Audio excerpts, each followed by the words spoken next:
I get no kick from champagne. Mere alcohol doesn't thrill me at all.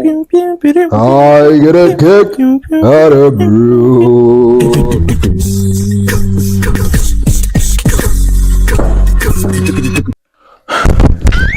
Excuse me, Mr. Doom. Oh, are we ready? We're live. Behold, world leaders, rap supervillain, underground messiah, or the force simply known for fingering mixes with his metal fingers.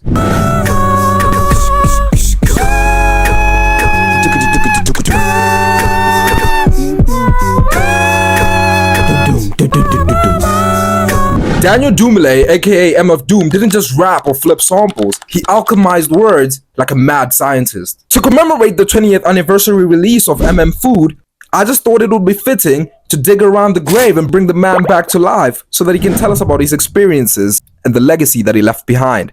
I'm your host, Saint Hillary-ous, and I'm the one that's going to be taking you through this visual presentation.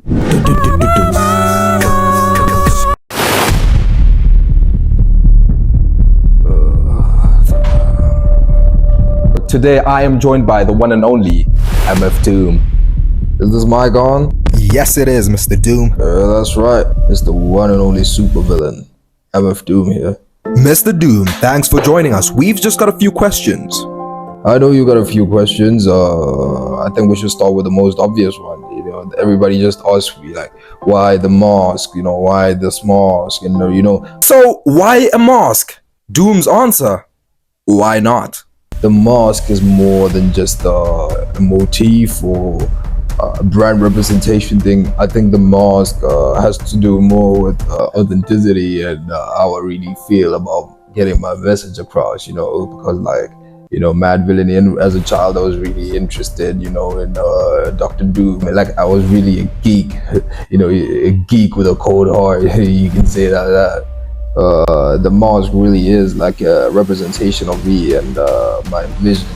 Yeah, the whole mask thing really, the mask really represents the whole, like, to rebel against the trying to sell the product as a human being. You know what I mean? Just really designed it. I started using, you know, paper mache, and now it's like a full metal. You know, they don't call me metal fingers for no reason. The villain. It's not like he's competing against Michael B. Jordan in a men's pageant or something. He doesn't need to show his face, okay? I mean, he's already got the raps, the cadence, the flow. I mean, that's like Michael Jordan using his face as the motif for Nike Air Jordans. Like, who wants to see an old, bold face on a sneaker? That's crazy. I mean, it wouldn't work. Also, there's one thing that he doesn't like to admit. It also allows him to send impersonators to perform on his behalf. Now, if that's not villainy, then I don't know what is. While other generic rappers were flexing about cars and chains, MFdoom was out here rhyming sesquipedalian with Mediterranean. Earth to Doom. Huh? You got another question?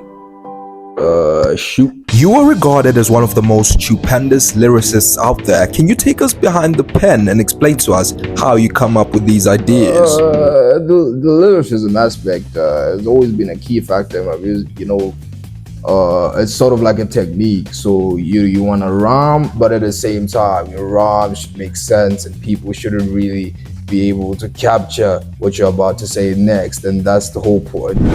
You want to keep the story interesting. Like, soon as somebody thinks they know what you're gonna say, that's part of the essence of rhyming. Is to keep everybody kind of off guard a little. So I take that and I stretch it with these different things, like leave one word blank, you know, knowing that the listener is following along and will fill in that blank. My storytelling is very simple yet, you know, complex in its own way. You know, like I'm really like the Elon Musk of when it comes to like putting words together and taking things and putting them to the side. Things that are not really meant to be put together. Like, for example, I could rhyme the word supercalifragilisticexpialidocious with a word like delicious, for example. You know, that's what I did for my food album. I hope that really answers your question. I mean, who else puts two unrelated things together? Only a Madvillain and Elon Musk?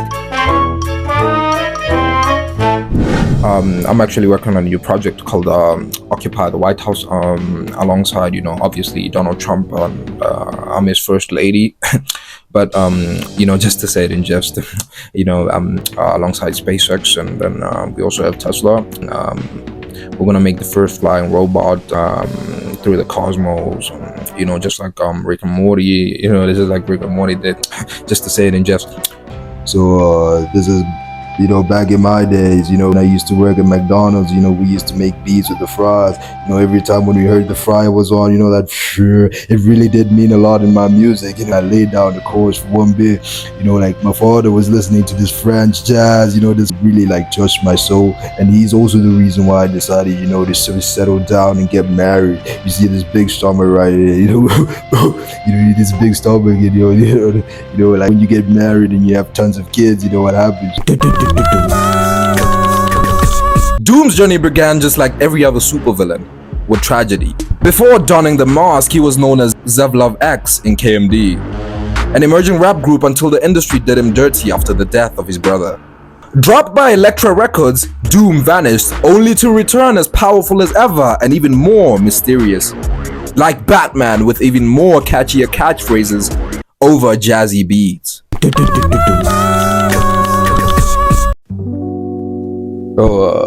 Sorry. I just get mesmerized by this bottle. It really does take me back, to the projects of New York City. Mr. Doom, you have a docket worth of immigration issues. Can you clarify that for us live on the Hillary-ous network? Oh, that's a pretty interesting question. I mean, I've had immigration issues in the past because, like when I was younger, when I was a little minion, in the villainy sense, my parents moved to the United States of America. I was born in London. Everybody knows that, but I don't have this London boy soft taste. You can tell that I'm a hard, rugged old man from New York City, Even after all this plotting, the United States government still managed to give Doom one final plot twist: deportation.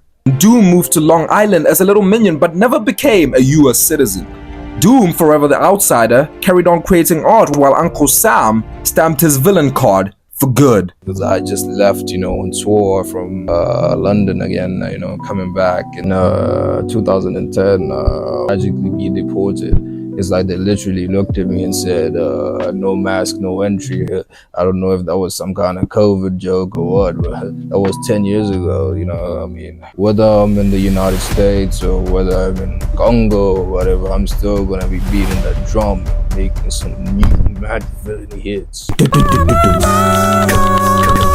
Some of the most notable projects include Operation Doomsday, which sounds like the perfect soundtrack for driving through a decaying city in a beat-up car. Smooth, moody, and a little offbeat. Rhymes like Dime sounds a little playful, while songs like Doomsday sampling Sade with introspective lyrics over smooth, melodic beats. When I was led to you, I knew you were the one for me. I swear the whole world. Food is like a 5-course meal for your ears. In fact, we just celebrated its 20th anniversary if you're interested in any of the leftovers. It's like a carefully curated audio picnic.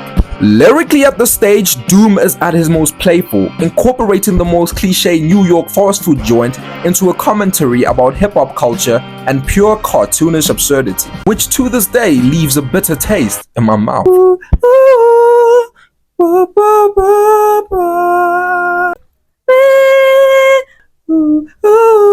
Hello guys, welcome back. I've just had the privilege of talking to the one and only mfdoom, and today he's going to give us a short, stellar performance. So stay tuned, live on the Hillary-ous network. There's only one beer left. Rappers screaming all in our ears like we're deaf.